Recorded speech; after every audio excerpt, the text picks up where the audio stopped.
যারা দাবি করে যে আমরা কোরআন মানি কিন্তু হাদিস মানি না, তাদের বোঝা উচিত, তাদের জানা উচিত যে তারা রাসূলকে ছাড়া কোরআনকে ব্যবহার করতে পারবে না, তারা রাসূলকে ছাড়া কোরআনের আইন কানুন বুঝতে পারবে না।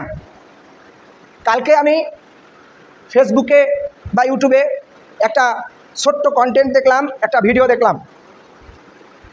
সে ভিডিওতে হিজবুত তাওহীদ নামে একটা দল আছে, তারা দাবি করে তারাই একমাত্র সঠিক। আর এতদিন থেকে মানুষ কোরআনের যে বর্ণনা করেছে, এতদিন থেকে যে কোরআন মানুষের কাছে কোরআনের বাণী পৌঁছে দিয়েছে, হাদিস পৌঁছে দিয়েছে, এসব সব মিথ্যা। তারা শুধুমাত্র কোরআনকেই প্রাধান্য দেয়, হাদিসকে প্রাধান্য দেয় না। তো এক মহিলা, তিনি সম্ভবত জামাতের, ইনি কোরআন হাদিস মোটামুটি জানে। ইনি প্রশ্ন করেছে হিজবুত তাওহীদের ইমাম মোহাম্মদ সেলিম, এনাকে প্রশ্ন করেছেন যে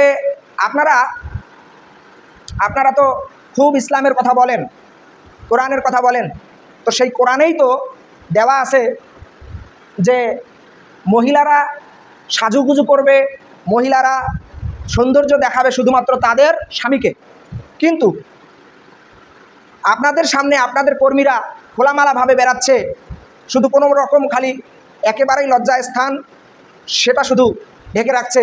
কিন্তু আল্লাহ তাআলা বলছেন যে নারীরা তোমরা বাড়িতেই অবস্থান করো, তোমরা ঘরেই অবস্থান করো, কিন্তু আপনার যে কর্মীরা তারা তো সাজুগুজু করে আপনাদের কর্মীদের সাথে বেড়াচ্ছে, দাওয়াত দিচ্ছে, ইসলামের দাওয়াত দিচ্ছে, এটা কেমন কথা? এ সম্পর্কে আপনাদের ব্যাখ্যা কী? একজন মহিলা প্রশ্ন করেছে হিজবুত তাওহীদের ইমামকে।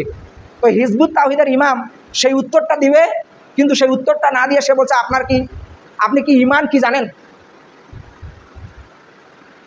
যদি ইমান না থাকতো, যদি বিশ্বাস না থাকতো, তাহলে একজন মুসলমান কখনো মুসলমান থাকতেই পারে না। আগে বিশ্বাস করতে হবে, ইমান রাখতে হবে।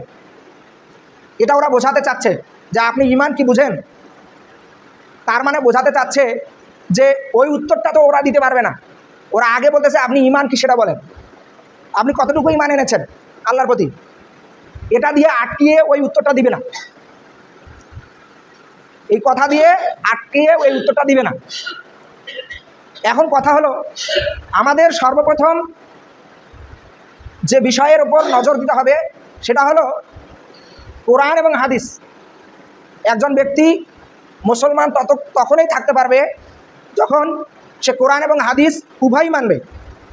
শুধু কোরআন এবং শুধু কোরআন শুধু মানবে তাহলে সে মুসলিম থাকতে পারে না। কারণ কোরআনের সাথে হাদিস আঙ্গাঙ্গিভাবে জড়িত। একবারে কোরআন ছাড়া হাদিস চলতে পারবে না, হাদিস হবে না। আর হাদিস না হলে মানুষ কোরআন বুঝতে পারবে না। এরকম অনেক উদাহরণ রয়েছে। যেমন শিরক কি, আল্লাহ তাআলা কোরআনে শুধু শিরক সম্পর্কে বলছে, কিন্তু কি কি করলে শিরক হয় এর বিস্তারিত ব্যাখ্যা আমরা হাদিস থেকে জানতে পারবো। ইমান সম্পর্কে জানতে হবে, ইমান রাখতে হবে আল্লাহর প্রতি, রাসূলের প্রতি, ফেরেশতাদের প্রতি, কিয়ামতের প্রতি, জান্নাত জাহান্নাম সব কিছুর প্রতি রাখতে হবে। এটা ঠিক আছে, কিন্তু এটা না রাখলে, এটা যদি না বোঝে, তাহলে কোরআনের যে আয়াতে বলা আছে যে একজন মহিলাকে পর্দা করতে হবে, একজন মহিলা তার খোলামেলা বা সাজুগুজু এটা করতে পারে তার স্বামীর সাথে, এটা কিভাবে বুঝবে? এই জন্য আগে ইমানটা জরুরি, ঠিক আছে, কিন্তু আপনার আল্লাহর প্রতি ইমান এনেই তো আপনার কাছে বলেছে যে এটার অর্থ কী, কিন্তু আপনি আগে ইমানের ওইটাই বলতেছেন, তার মানে সে উত্তরটা দিতে পারবে না, সে দল প্রতিষ্ঠা করতে চাচ্ছে। অনেক ক্ষেত্রেই দেখা যাচ্ছে যে ওই লোকের বিভিন্ন ফেসবুকের যে প্রাইভেসি, এগুলো ঘাটাঘাটি করলে দেখা যায় যে তাদের দাড়ি নাই, ছোট ছোট দাড়ি। কেন? তারা আগে বলে যে দাড়িটা মূল কারণ না, দাড়িটা মূল কারণ না, মূল ইসলাম দাড়ি না, মূল ইসলাম হলো ইমান। ওই খালি ইমান নিয়েই পড়ে থাকে। একজন ব্যক্তি যদি ইমান না আনে, একজন ব্যক্তি যদি বিশ্বাস না করে, তাহলে আপনারা এখানে আসছেন কেন? আপনারা তো বিশ্বাস করেনি। এখন কি করতে হবে? ইসলামের বিধিবিধানগুলো দেখতে হবে, ইসলামের বিধিবিধানগুলো মানতে হবে।